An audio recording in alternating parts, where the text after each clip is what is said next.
created as figures. The way it's presented, it just seems like you're taking strong characters and you're turning them into Polly Pocket. Yes. That's pretty much what it is. Again, you have to see the stylizing. It's more so the stylizing of what they're doing, which breaks down what they're supposed to stand for. All right, well, moving forward, the last thing to the bit, because we got to get into our main topic and all like that. Fox has released the dates of an additional 6 untitled X-Men franchise films. As we had mentioned, the last time we did our movie thing, they had already announced 4 movies, one of them being an untitled X-Men film. Well, they've added an additional 6 untitled X-Men franchise films with dates and everything like that. So we can only speculate what they could be. So recap real quick. New Mutants you get on April 13th, 2018. You get Deadpool 2 on June 1st, 2018. We get X-Men Dark Phoenix on November 2nd, 2018. Then the first original, from the original batch of announced films that we said was, there's an untitled X-Men film, February 12th, 2019.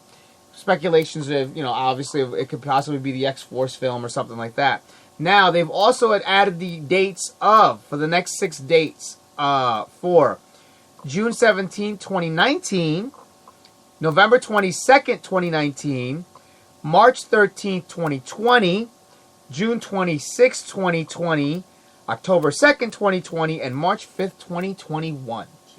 Now, amongst them, obviously, we know Dark Phoenix. I'm thinking Dark Phoenix has got to be one of them, because Dark Phoenix, I don't think can be played into one movie. Well, it is, because they've already confirmed that Evan Peters is reprising his role as Quicksilver in the Dark Phoenix saga. I saw that earlier today. No, but what I'm saying is, I don't think Dark Phoenix can be a one-part movie. I think it's got to be more than one thing. I mean, it has to be, but, I mean...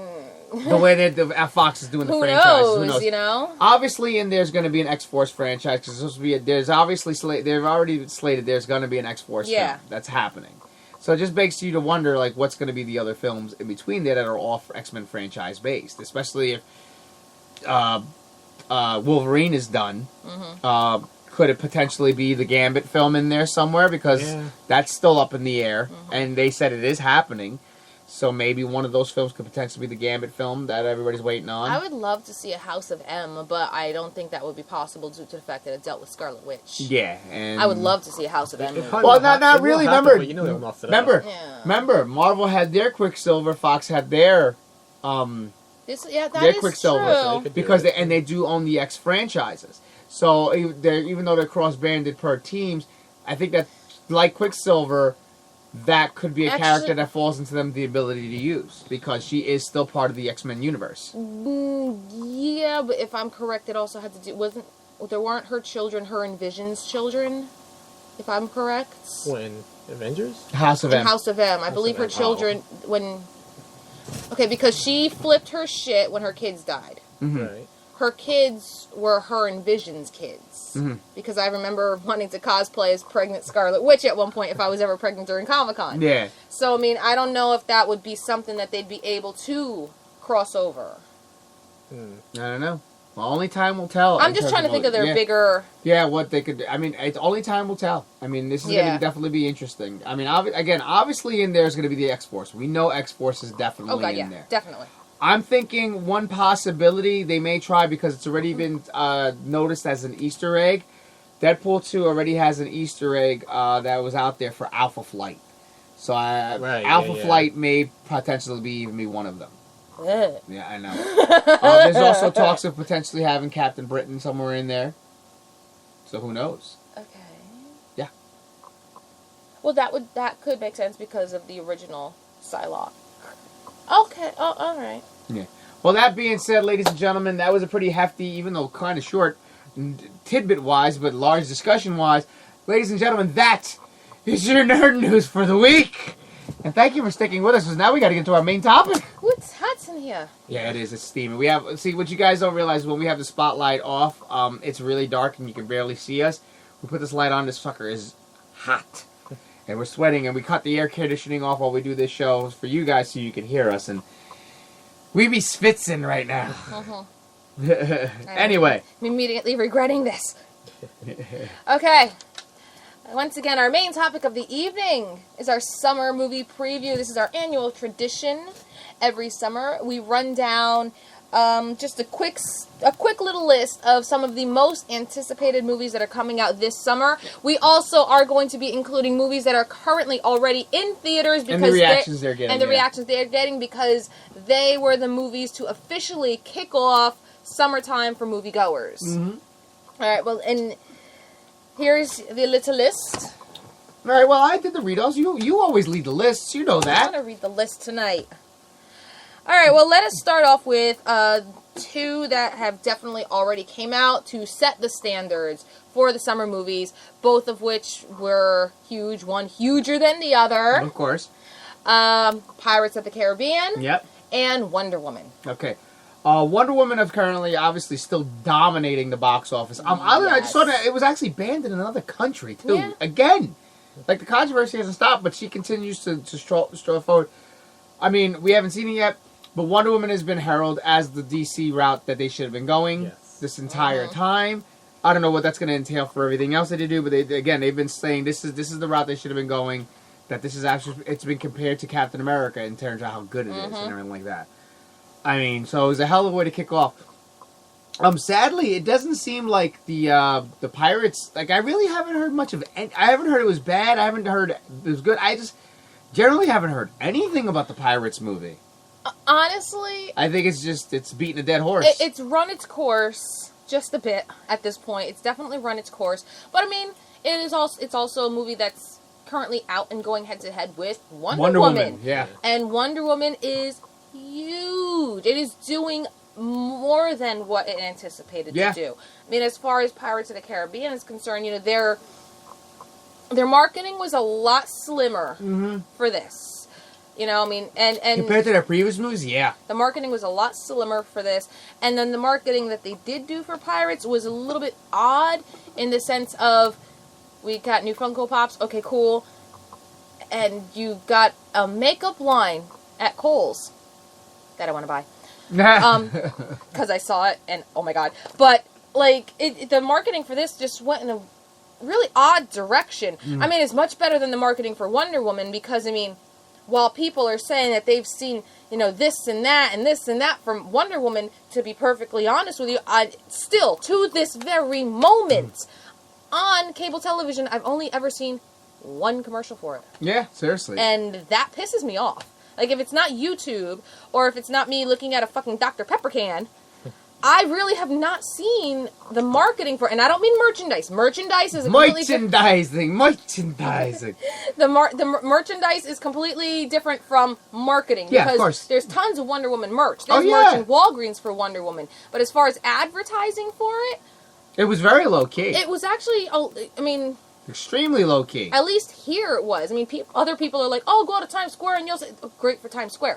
I mean, as a stay-at-home mother sitting here watching television, I've only seen one commercial. And that's, like, really sad. I know. And yeah, I've seen a million commercials for Pirates, and then they have a makeup line. And same thing, Spider-Man Homecoming, which we'll get into a little bit, is, like, everywhere already. Yeah. I mean, I don't want to say that the marketing people were trying to purposely make it fail. That's not what I'm saying. But it seemed like they were just being very cautious. Yes, it seems like they were just being hesitant in how much marketing because they did. This was their first attempt at a long. For real? There was a 70. It was a 70+ year wait for Wonder Woman. So it's like they were being very, very, you know, careful, obviously. And everything. Anyway, moving on. Next movie. Well, next movie I was actually going to get into was the one that you brought up, which is Spider-Man: Homecoming. Which I believe released today, right? No, next week. Next weekend, right? Yeah. Spike would know. Spike works in a movie theater. Yeah, exactly. And everything like that. Spider-Man: Homecoming, I think is going to do, no pun intended, spectacular. I think it's going to do spectacular. It seems like this is the Spider-Man everybody's been waiting on, and everything like that. Like this, and then, you know, the addition of Robert Downey Jr.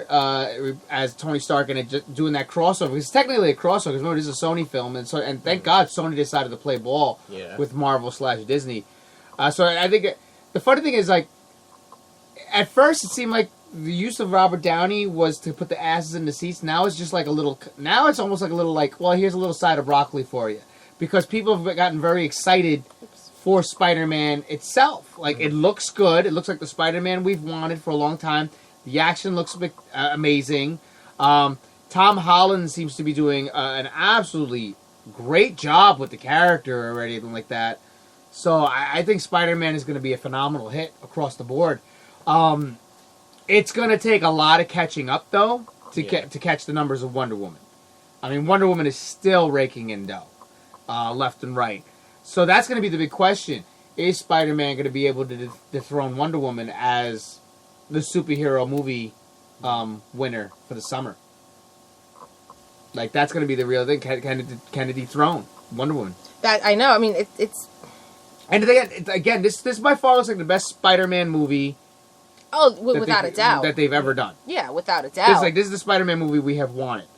I mean, it is a Spider-Man movie that a lot of fans have wanted. I think just a lot of fans are hesitant to want to go back into a franchise that's unfortunately failed. Yeah. You know, there's a lot of... It's kind of like, you know, fool me once, shame on me. I mean, shame on you. Fool me twice, shame on me. So it's like, I think a lot of fans, while intrigued, are just very, very scared and hesitant, you know, to want to see this or to go in with expectations. But I mean, Sony is going gung ho on this in terms of little stunts that they're pulling like that. There was a viral video that I had found out about that happened where they pranked a bunch of people in a Starbucks. Yeah, I saw that. And everything like that. Basically, it's a bunch of customers. It's legit customers. The only people that were in it, the person that was in it was the cashier. And they're like that, and they come, you know, because you know how they write the names in the cups, and they ask, you know, they say the person's name, and so they actually go, Spider-Man? So people were like looking around, and apparently what they didn't notice above them was a tile that was actually removed, and it's somebody in the movie costume that comes down and goes, shh, like, down, and they're like, whoa! He's like, hey, thanks, gotta go. And like, you know, so they're trying a lot of little viral marketing and ploys and everything for this. Mm-hmm. Again, it's going to do fantastic. I just don't... I don't know if they're going to be able to beat out Wonder Woman for the summer because Wonder Woman was just such an out-of-left-field hit.